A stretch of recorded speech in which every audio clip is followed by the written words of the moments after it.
Financial illiteracy costs the average American more than $1,800 a year, and much of that is in credit card interest and fees. Well, with that in mind, Hamilton County has launched a new financial literacy course, and every student has to pass this in order to graduate high school. This could be among the most important lessons your child will ever learn. Many high school students say they're often drilled on geometry and literature, while they learn very little about taxes, debt, and investing. Brandon Lowry is trying to change that. He teaches personal finance at Chattanooga School for Arts and Sciences. The most difficult thing about this class is you're teaching 17-year-old kids things that they know their parents have made mistakes on. So the very number one rule in this class is you can't go home and blame your parents because they didn't have this education. Tennessee is one of 35 states that have made financial literacy a priority. That's up from only 7 states 10 years ago. And not that long ago, most students had never been offered financial education at a school, college, or workplace. CSAS juniors say the timing is perfect. I think so, because it's right before, senior year and then off into college. And I think it's a good spot to teach us about these things right before we start, becoming young adults.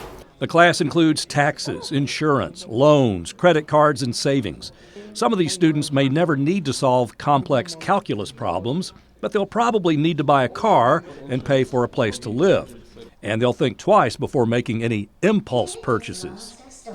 I think about things before I buy them because I'm like, ooh, this is a good deal, but could I find somewhere else for a cheaper amount of money or for a higher quality?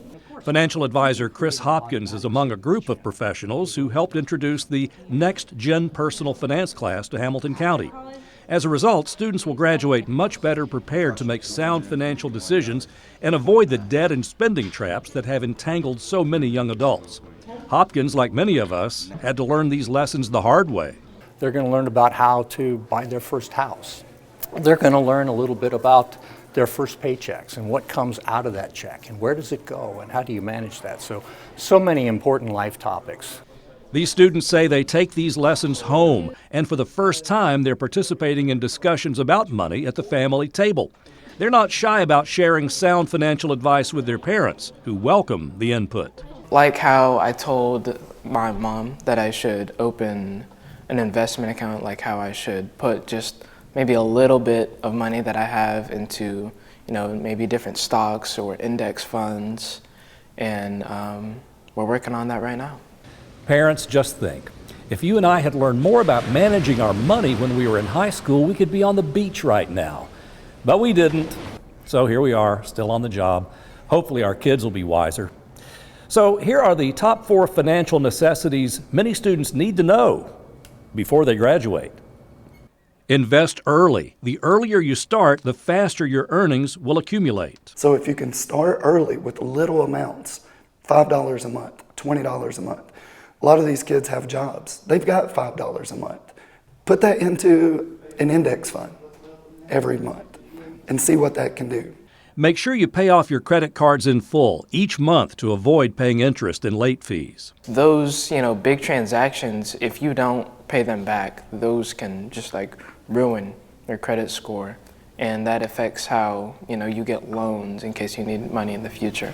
Make savings a priority. Most college-age students are not saving enough. They say it just doesn't seem important. But when the unexpected happens, they realize it really is. I'm going to have that money to help me pay for my tuition and to pay for my gas and all my other auto expenses because I might go somewhere out of state.